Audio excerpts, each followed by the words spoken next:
अब हम समझते हैं बेटा Gauss law and it's derivation.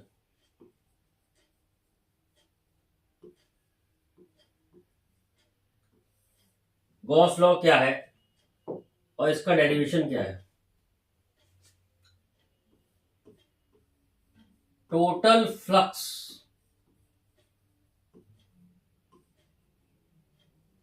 From a closed surface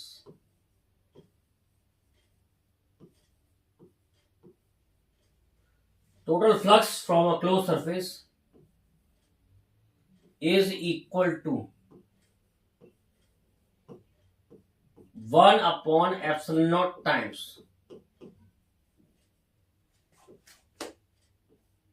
the charge enclosed by closed surface। तो ये है गॉस लॉ। गॉस लॉ कहता है कि किसी भी क्लोज सरफेस में से टोटल फ्लक्स कितना होगा, जितना चार्ज उसके अंदर है divide by epsilon not. Numerically कैसे कह सकते हैं? E dot D A flux होता है और इसका इंटीग्रेशन जो है इसका मतलब है total flux.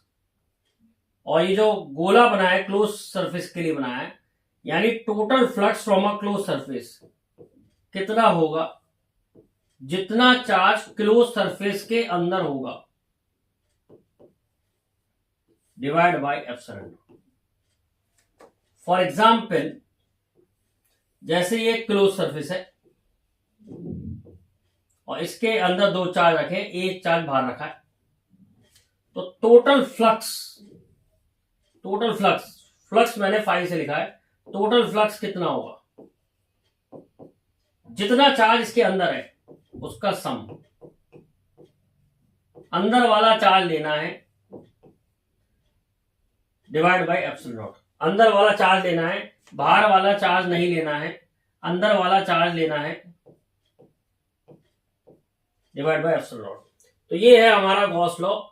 Total flux from a close surface is 1 upon epsilon naught times the charge enclosed by closed surface। तो ये गॉस लॉ है। अब हम इसका प्रूफ देखते हैं कि इसका प्रूफ क्या है। इसका प्रूफ देखते हैं।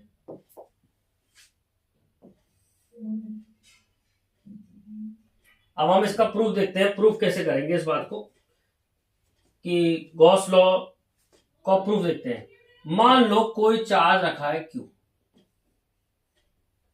ये चार्ज लगा है Q, और ये जो है ना, ये सरफेस जो है ये क्लोज सरफेस है। कोई भी क्लोज सरफेस हो सकता है, लेकिन मैंने यहां पर स्फीयर लिया है या स्फेरिकल लिया है।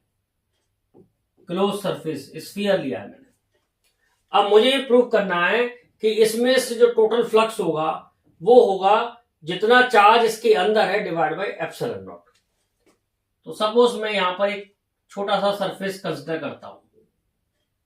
यहां पर मैं छोटा सा सरफेस कंसीडर करता हूं। मान लो ये सरफेस है, तो इसका एरिया वेक्टर इधर होगा, इसका एरिया वेक्टर इधर होगा। क्यों? एरिया वेक्टर जो होता है बेटा वो सरफेस के परपेंडिकुलर होता है। सपोज मैं सरफेस इधर मानता तो इसका एरिया वेक्टर इधर होता डी। अब हम इलेक्ट्रिक फील्ड का वेक्टर मार्क करेंगे। इलेक्ट्रिक फील्ड का वेक्टर किधर है, इधर देखते हैं। ये पॉजिटिव चार्ज है। इलेक्ट्रिक फील्ड जब भी निकालते हैं एक पॉजिटिव चार्ज अज्यूम करना पड़ता है। तो मुझे अगर इधर इलेक्ट्रिक फील्ड का डायरेक्शन निकालना है तो मैं इधर पॉजिटिव चार्ज अज्यूम करूंगा। ये वाला चार्ज इस वाले चार्ज को रिपेल करेगा, तो इलेक्ट्रिक फील्ड इधर होगी। अगर मैं यहां पर देखूं इलेक्ट्रिक फील्ड किधर होगी, तो ये वाला पॉजिटिव चार्ज इस वाले चार्ज को इधर रिपेल करेगा, तो इधर इलेक्ट्रिक फील्ड इधर होगी। तो हमने देखा कि E और DA दोनों सेम डायरेक्शन में है, इसलिए थीटा जो हो गया वो हो गया 0। E और DA के बीच का जो एंगल है वो हो गया 0। अब हमें टोटल फ्लक्स निकालना है। टोटल फ्लक्स निकालने का फॉर्मूला होता है E डॉट डी ए का integration.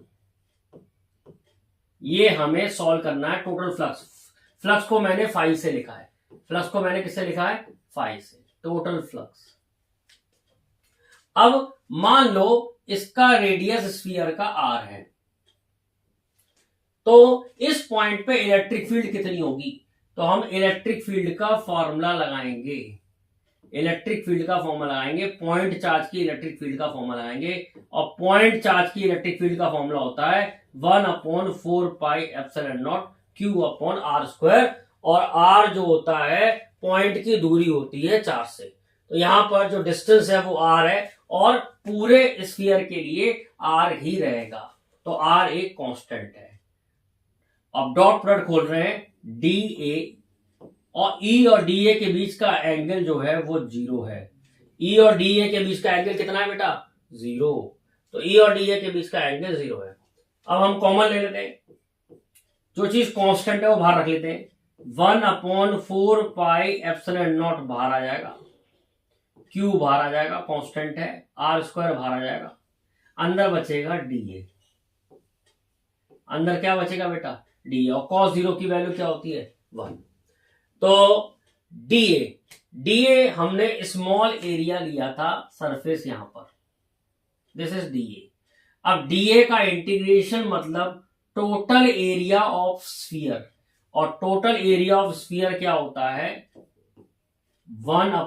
Total area of sphere क्या होता है, 4πr²। ये स्फीयर का एरिया लगा दिया 4πr², तो 4πr² कैंसिल हो गया, तो टोटल फ्लक्स आ गया Q/ε0, टोटल फ्लक्स आ गया Q/ε0। यही हमको गॉस ने बताया था कि टोटल फ्लक्स जो आएगा वो आएगा जितना चार्ज इनसाइड द सरफेस है डिवाइड बाई ε0,